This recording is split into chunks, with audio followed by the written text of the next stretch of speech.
Même si depuis trop longtemps tu as refusé de lui parler, Jésus connaît tes sentiments, il est toujours prêt à recommencer. Bonjour, bien-aimés dans le Seigneur. Bonjour. Soyons tous les bienvenus dans la présence de notre Dieu. Alléluia. C'est notre privilège qui nous accorde en sa sainte présence. Et nous ne pouvons que lui être reconnaissants pour ce privilège. Amen. Amen. Nous ne saurions continuer sans nous remercier du Seigneur, lui qui nous accorde ce privilège d'être présent devant lui. Amen. Seigneur Père Tout-Puissant, Dieu de grâce et de bonté, roi de fidélité, nous te disons merci. Éternel, au nom de Nazareth, pour la vie, pour le souffle, pour la grâce, oh Dieu, d'être Père éternel présent devant toi. Seigneur des Seigneurs, nous voulons nous remettre en tes mains, remettre ce moment et ce lieu, conduire toutes choses à la gloire de ton Seigneur. Et encore dans ta grande bonté, nous donner un cœur et des oreilles de disciples pendant que nous voulons nous plonger dans ta parole pour y tirer, Seigneur notre Dieu, instruction et éclairage, afin que nous puissions entendre ta voix, ô Dieu, et ta parole dans nos cœurs, et surtout la mettre en pratique pour la gloire de ton Seigneur. Au nom de Jésus-Christ Nazareth. Amen. Amen. Alléluia. Amen. Nous n'allons pas oublier de nos très chers téléspectateurs qui continuent de disposer les précieuses minutes de leur temps pour suivre nos vidéos. Bien-aimés, nous l'avons déjà dit, mais nous nous répétons dans le but de vous rassurer que les minutes de votre temps que vous disposez ne sont pas une bête. Alléluia. Amen. Puisque vous les disposez à Dieu et non à nous. Dieu est celui-là qui rémunère de manière fidèle et exacte. Dans ces minutes de temps que vous disposez à Dieu, il sait parfaitement comment les utiliser pour travailler dans vos vies selon ses plans parfaits et ses desseins éternels. Alléluia. Amen. Par sa grâce dont nous voulons nous édifier ce matin, selon le thème que nous avons abordé ou introduit dimanche passé, nous parlons du boulevard des compromis. Et nous avons dit que le boulevard, c'est un grand axe routier dont les pistes sont larges. Alléluia. Et où on va à grande vitesse, que ce soit des automobiles à 3 ou à 4 roues, on y va à grande vitesse. Et le compromis était un acte de compromettre sa conscience ou ses principes en certaines accommodations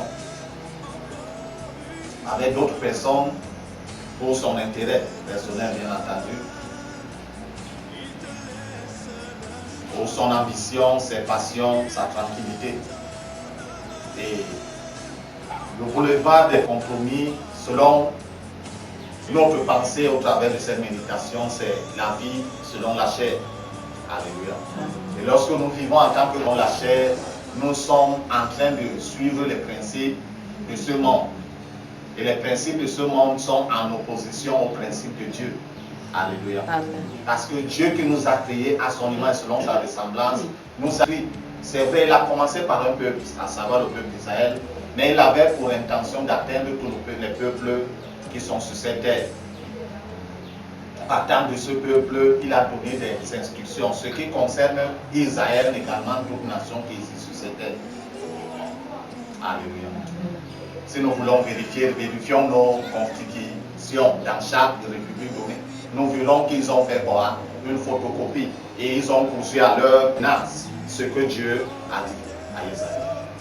Donc ce que Dieu dit à Israël concerne également, ou à un Israélite concerne chaque membre d'une tribu donnée sur cette terre. Et donc vivre, s'engager dans ce boulevard de compromis, c'est en fait compromettre même sa foi. Alléluia. Amen. Parce que la marche dans la foi en Jésus-Christ nous exige une certaine vie de discipline. En effet, une certaine vie de sacrifice. Celui-là qui nous a appelés a mené une vie de sacrifice. Il est Dieu, il est quitté de son trône, il est devenu un être humain. Alléluia. C'est une vie de sacrifice, n'est-ce pas?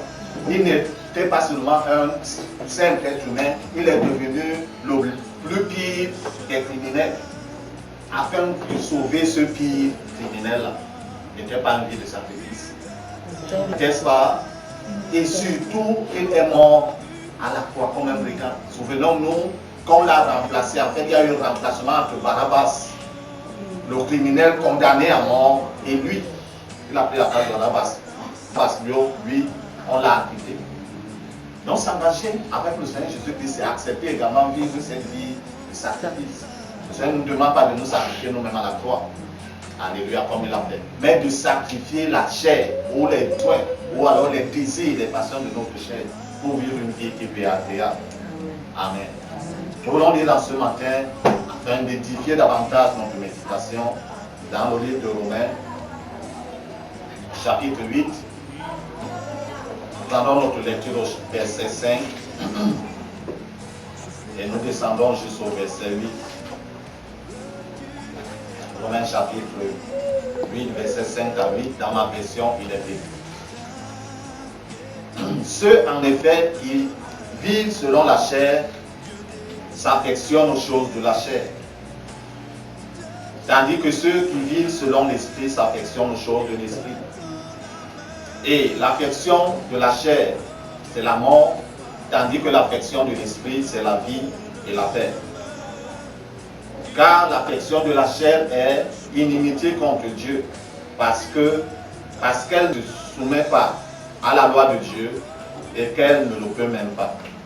Or, ceux qui vivent selon la chair ne sauraient plaire à Dieu. Alléluia. Amen. C'est que Dieu dit, parlez de l'apôtre Paul aux chrétiens romains. C'est-à-dire les Romains qui ont cru au Seigneur Jésus-Christ. Dans cette portion, il leur fait comprendre que ceux qui vivent selon la chair, le chrétien qui vit selon la chair ou alors selon le monde, ne peut plaire à Dieu. Alléluia. Il sera obligé de se compromettre jour après jour, compromettre sa foi, jour après jour, jour après jour, jour après jour. Et cette vie-là est désagréable à Dieu. Amen. Même si on nous dit quelque part que le sang de Jésus-Christ est devenu les passoires magiques. Alléluia. Il suffit qu'on pêche la veille du dimanche et l'autre dimanche, on prend le sang de Jésus, on verse ce soir, on complète tous ses péchés, Dieu efface tout et on se lève, on se tient devant le peuple de Dieu, soit en tant que prédicateur ou en tant que leader de la chorale ou de la louange d'adoration ou d'une certaine articulation dans un culte. Amen. Amen. Parce que Dieu fléchit genoux devant le sang de Jésus-Christ. Mais lui nous dit que vivre selon la chair, c'est quoi? Être ennemi de Dieu. Le verset passé nous faisait comprendre que nous ne devons pas aimer le monde, ni les choses qui sont dans le monde. Les choses qui sont dans le monde, c'est ces choses qui sont sur lesquelles l'adversaire de Dieu ordonne aux êtres humains de faire, mais qui sont en opposition avec Dieu. Alléluia. Amen. Dieu ne va pas te défendre de ta vie. Amen. Amen. Mais il y a certains habits que lorsque toi-même tu portes, que ce soit un homme, que ce soit une femme, quand ta conscience te dit que la vie ci n'est pas propre par rapport à toi.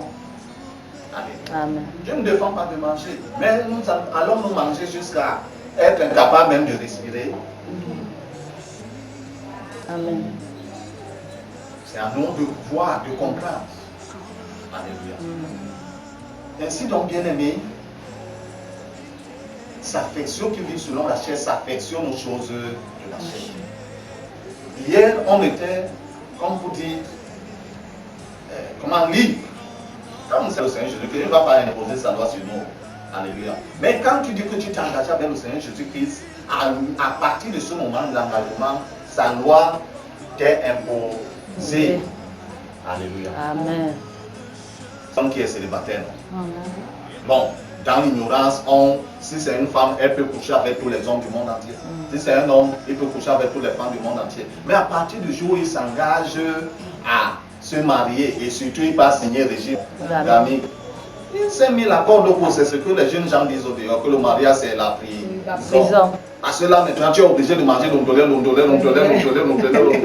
tout au long de ton existence jusqu'à ce que la mort vous sépare.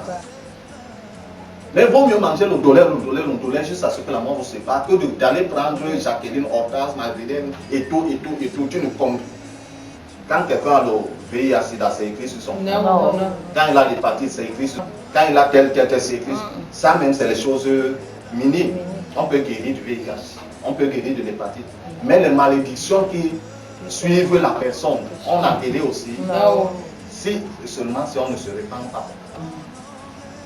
Il nous est donc dit que les choses qui sont dans le monde, l'orgueil de la vie, l'orgueil des yeux, la convoitise de la chair, de tout ce que notre corps nous demande, on lui donne. Les choses qui sont conformes au bien-être de notre corps et même les choses qui ne sont pas conformes, on lui donne. On se détruit soi-même. Alléluia. Dieu nous a prescrit tout ce que Dieu nous a interdit. Venons ça ici. Ce n'est pas pour le bien de Dieu. Alléluia. Il souffre de quoi? Rien. Après, il souffre parce que nous en tant qu'être humain, nous désobéissons à sa loi. C'est ce qui lui fait sa souffrance. Mais il ne souffre pas parce que nous sommes atteints. C'est nous qui souffrons. Quand quelqu'un part suivre, fait sa vie là-bas et rencontre le sida, c'est sur Dieu qu'on injecte de tout. C'est à Dieu qu'on impose les antirétroviraux. C'est qui souffre? C'est l'être humain, n'est-ce pas? Mais pourquoi ne pas se soumettre à Dieu et éviter ces détails? Quand tu pars coucher avec un homme ou avec une femme, tu partages, vous partagez les malédictions de ta famille, tu partages avec elle, de sa famille, tu partages. Et ça vient double. Double. Quand tu commences à subir les affres de ces malédictions, c'est Dieu qui en souffre. Non. Nous comprenons donc que c'est pour notre bien, n'est-ce pas? Que Dieu nous interdit, ne fait pas tout ceci. Ne vole pas. Quand tu voles, ça fait mal à Dieu. Mais Dieu ne souffre pas. On nous disait nous-mêmes que 99 jours pour prier. Et un jour pour prier. Un jour tu vas échapper, mais un jour tu vas tomber. Avant qu'on alerte la police, on t'aura versé l'essence, on t'aura brûlé.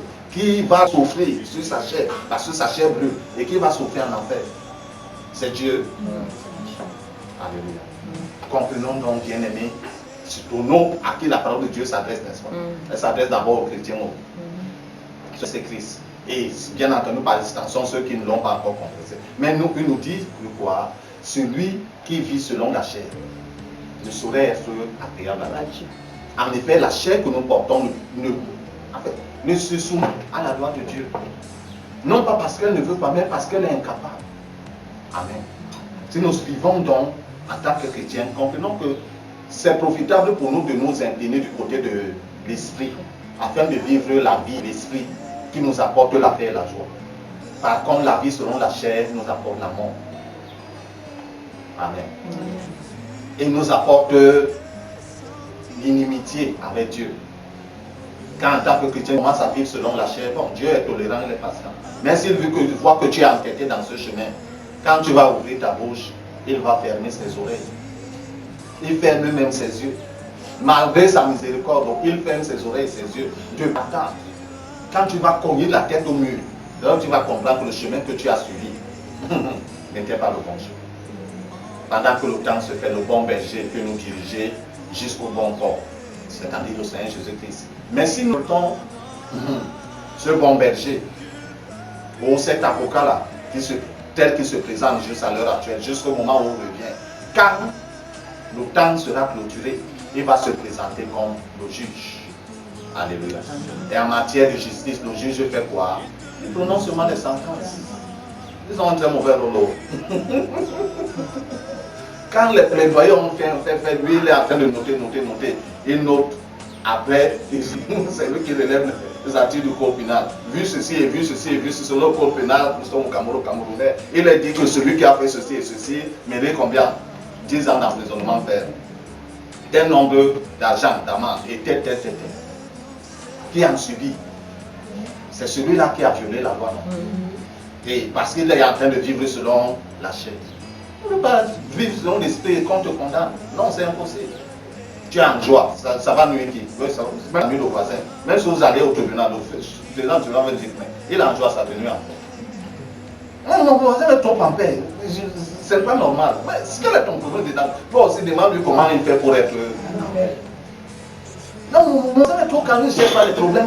Mais quel est ton problème d'amour? Ceux qui ne cherchent pas les problèmes. Alléluia. C'est à nous le bénéfice si nous suivons la prescription de la parole de Dieu. Tant dans cette vie qui est bien courte et on a entendu l'éternité. En effet, nous préparons l'éternité pendant notre vivant. Ce n'est pas à la mort. Alléluia. Que le Seigneur bénisse sa sainte parole dans nos cœurs. Surtout et surtout, puissions précisément la garder afin de la mettre en pratique. C'est le plus important. Écoutez, gardez encore et mettre en pratique.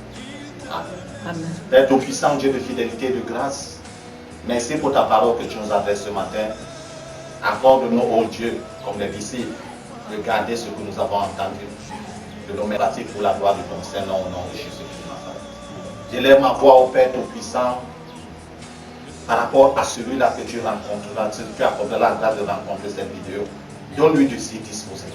Père, cette personne, que ce soit une personne avant âge, un adulte, un jeune, un adolescent, Père éternel, un enfant, Seigneur notre Dieu, un nourrisson même entre les mains de sa maman, accorde-lui la grâce de tendre l'oreille, d'entendre ta voix au travers de la mienne, comprendre ta parole, la mettre en pratique, la garder en cœur, la mettre en pratique, au Dieu, au nom de Jésus-Christ Nazareth. Seigneur, pendant ce temps de côte, toi qui connais l'être humain, parce que tu l'as créé, au Père, tu l'as façonné, Seigneur, visite également la vie de cette personne, Seigneur, aussi profondément que ton regard va, afin de dépister, de dénicher les chantiers de destruction que ton adversaire a engagé dans sa vie et démolir ces chantiers éternels. Quel que soit l'aspect de sa vie, oh Dieu, qui était affecté, affligé, Seigneur notre Dieu, par les coups de l'ennemi.